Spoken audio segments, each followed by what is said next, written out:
Хангалын хар дагав. Төшөөдхан аймгийн Дайчивангийн хошууны Дагав Арслан бол алдарт Намхан аваргын үеийнгийн мөх үлээ. Тэрбээр ихэнх үедээ төрж өссөн нутгаараа углан Хангалын хар хэмээн алдаршиж байв. Сүүлдээ Худраг дагав гэж нэрлэжээ. Тэрбээр өндөр нуруутай, зузаан биетэй, ялангуяа цээж нь маш өргөн бөгөөд хоёр гар нь хүн хүнийхээс онцгой урт өвдгөө хүртэл унжиж байдаг сонин хүн тул тэр урт гараараа эсрэг бөхөө давуулан барьж авмагц цээжийг нь элгэн доороо хийж хоёр гараа ууцсны хоёр талаар өнгөрөөж хоёр гуйны гадуур ар хонгоноос нь барьж татан худраг мэт баглаад өргөж хайдаг мэгтэй тул тэнхүү нэрссэн байна. Намхан аварга худраг давагтай хав дөрвөлжин барилдах халгаатай хэмээн толгойс ихсэрч байсан нь түүний ямар ширүүн өрсөлдөгч байсныг гэрчлэгжээ. Үнэхээр Дагав Арслан хав дөрвөлжин буюу лавлаж барилдвал унгааж бай шалдаг элдвтэй тул барьцандаа хүрвэл засуулдаа асар өөд явж бай гэсэн дохио өгөөд баталгаатай унгаадаг гэжээ. Дагав Даншиг наадамд 2 удаа 5, 1 удаа 6, 2 удаа 7,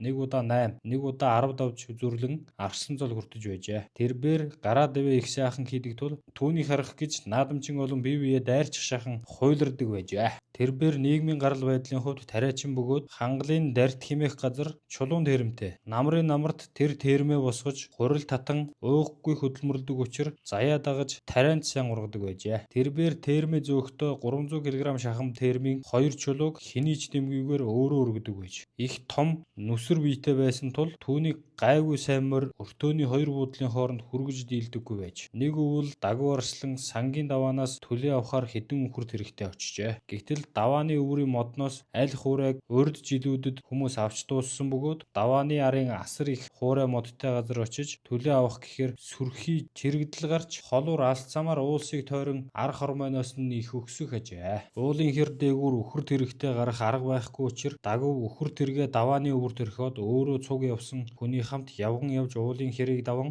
арын модноос маш бүдүүн мод шилж байгаад унгаагаад тэрэг нь тавих хэмжээгээр хөрөөдөн хураажээ. Тэгээд л нэг хэрчим нь тэрэг болох тийм том бүдүүн модыг Дагав өөрөө бүх сайн аргамжаар оосрлон үүрээд уулын ар хэрөөд өксөж гараад ингэр рүү өнхрүүлж байсан гэдэг.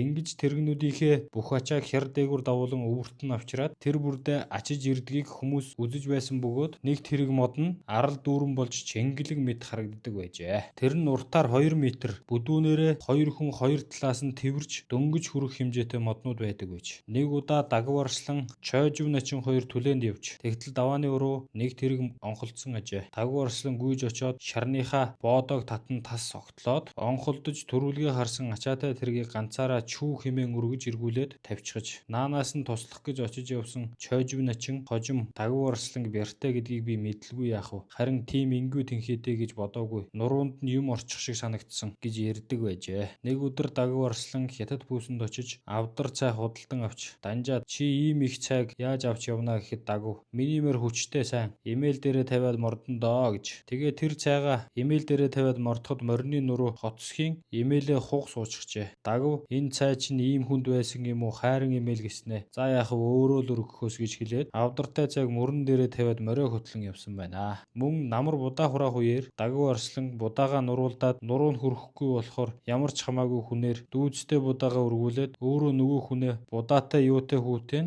төвггүй дээш өргөн тавьдаг байж. Намар оройн цаг Дагав Арслан шуудуугаар дөнгөж ирсэн усыг өөрийнхөө тариа ногооны талбайраа урсгаж эхэлж. Тэгтэл хоёр залуу шуудууны дээгүүр боож усыг өөрийнхөө талбай руу тавив. Дагав Арслан тэдэн рүү очиж хүүхэд тариа ногооны талбайгаа ээлж дараагаар усалцгаая. Энэ чинь бидний дундын өмч шүү дээ гэхэд нөгөө залуус ус өгөхгүй хөгшин төгзөг минь энэ чинь манай юм дэми ярьж байж химх нүдүүлв гэж агсаржээ. Дагав Арслан хинийхэн чамд ямар хамаатай юм бэ гэхэд хоёр талаас нь бариад авч Дагав Арслангийн дургүй хурч тэр хоёрыг дор мөргөлдүүлээд зөрүүлж унгаан дээр нь сандайлан суучгаж тэд хичнээн бэр гаргавч яаж чадахгүй сүулдэ бүтэж өглөө та бидний химхэлчих нь байна шүү дээ. Бид хоёр таны тариаг усалж өгье гэж гуйжээ. Тэр явдлаас хойш нөгөө хоёр залуутай Дагав Арслан найзуулж тариа будааг нь хураалцаж өгдөг байж. Хожим тэдний нэг нь хүнийг танихгүй байж дөвчгөнөх хэрэггүй байдаг юм шүү. Дагав Арслан танихгүй даанч дими юм болсон гэж гэмшин ярьдаг байжээ.